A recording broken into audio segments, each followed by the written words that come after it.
হ্যাঁ, তাহলে আমরা কি করছি? 5 পয়েন্ট কত চলছে? 5.1 পাঁচ পাঁচ পাঁচ পাঁচ অধ্যায় অনুশীলনী 5 অধ্যায়। এখন আমরা 27 নম্বর অঙ্কটা করবো। হ্যাঁ, 27 নম্বর অঙ্কে কি বলছে? কোন সংখ্যার 4 গুণের সাথে 3 যোগ করব। হ্যাঁ, তার মানে একটা সংখ্যা নেব, এখানে দেওয়া নাই সেই সংখ্যাটা, এই জন্য আমরা নেব। হ্যাঁ, সংখ্যাটা ধরে নেব। আচ্ছা, সেই সংখ্যার কি করব? 4 গুণ করব, 4 গুণ করব ওই সংখ্যার সাথে, গুণ করে আবার কি করব? 3 যোগ করব। যোগ করলে আমাদের কত হবে? 23। হ্যাঁ, তার মানে এটা আমাদের ফলাফল হচ্ছে 23 আসবে। তাহলে আমরা দেখি অঙ্কটা করি। অঙ্কটা হচ্ছে যে বলছে যে কোন সংখ্যার 4 গুণের সাথে। আচ্ছা, তাহলে কোন সংখ্যাটা নেই, আমরা সংখ্যাটা ধরবো। তাহলে আমরা এখানে যে 27 নাম্বার শুরু করলাম, 27 আমরা ধরি। তাহলে আমাদের সংখ্যাটা নাই, তাহলে ধরলাম। এই ধরবো না রে। তাহলে সংখ্যাটি ধরি, সংখ্যাটি এক্স। হ্যাঁ, সংখ্যাটিকে পেয়ে গেছি, আমরা সংখ্যাটা পেয়ে গেছি। হ্যাঁ, এখন পেয়ে যাওয়ার পরে আমরা এখান থেকে কোন সংখ্যা? এই যে এক্স। তাহলে এক্স এর 4 গুণের সাথে, এক্স এর কয় গুণের সাথে? এই যে বলেছি যে কোন সংখ্যার এক্স, ধরে নিচ্ছি এক্স। তাহলে এক্স এর 4 গুণের সাথে, তাহলে এক্স এর 4 গুণের সাথে আমরা তাহলে প্রশ্ন মতে এখানে লিখে ফেলাই। প্রশ্ন মতে ওদের সাথে মত খাটাবো আমরা। এখন বলছে যে কোন সংখ্যার এক্স, এই যে এক্স আমরা ধরেছি, তাহলে এক্স এর 4 গুণ, তাহলে এক্স এর 4 গুণ, 4 গুণের সাথে বলি যোগ করলাম।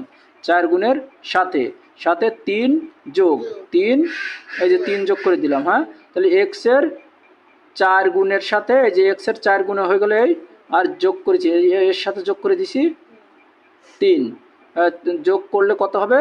23। কত হবে? 23। ওরা বলে দিচ্ছে যে 23। হ্যাঁ, তাহলে আমরা পেয়ে গেলাম 23। ওকে, ফাইন, খুব ভালো কথা। হ্যাঁ তামিম, আচ্ছা ঠিক আছে। তাহলে আমরা এখন এখানে এই যে সমান সমান আছে, তাহলে কি চালাবো? এখন বা লিখবো, তাই তো? প্রথমে বা। তাহলে এখন দেখো দিন, এই যে এটা গুণ করি, এটার সাথে এটা গুণ অবস্থায় আছে, তাহলে গুণ করে দিই।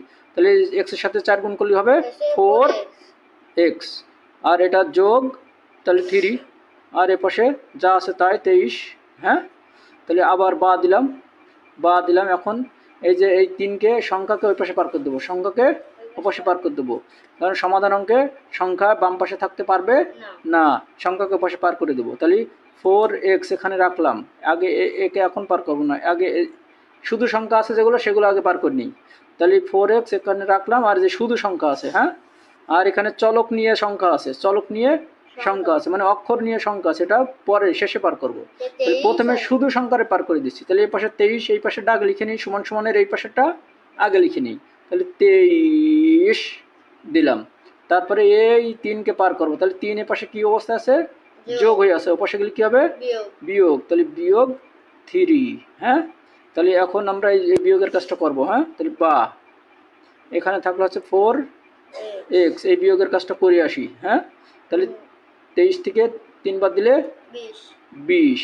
হ্যাঁ, এখন এই 4কে পার করে দেবো, এই সংখ্যাকে এখন পার করে দেবো। হ্যাঁ, তাহলে বা এখানে থাকলো, তাহলে x, এই 4 ছেড়ে চলে যাবে, x এর ছেড়ে চলে যাবে, তাহলে x পড়ে থাকলো এখানে, আর সমান সমান দিই। তাহলে এই পাশেরটা আগে লিখে নিই। হ্যাঁ, এই পাশেরটা তো আগে লিখতে হবে, ওর বাড়িরটা আগে লিখতে হবে না? ওকে, 20। এখন এ যাবে ওই পাশে, এর সাথে কি অবস্থা আছে? গুণ হয়ে। তাহলে গুণ থেকে ওপাশে গেলে কি হবে? ভাগ। গুণ থেকে ওপাশে গেলে ভাগ। তাহলে এই যে ভাগ চিহ্ন দিলাম। তাহলে এখন এই যে 4 দিয়ে দিলাম। তাহলে এখন কাটাকাটি করে দেখি, 4কে 4, 4 5 20। তাহলে অতএব কি পেলাম? একদম শেষে আমরা অতএব দিয়ে লিখবো। হ্যাঁ, x সমান 5। তাহলে আমরা 5 পেয়ে গেলাম। হ্যাঁ, তাহলে এটা হচ্ছে আমাদের অ্যান্সার। এটা কি অ্যান্সার?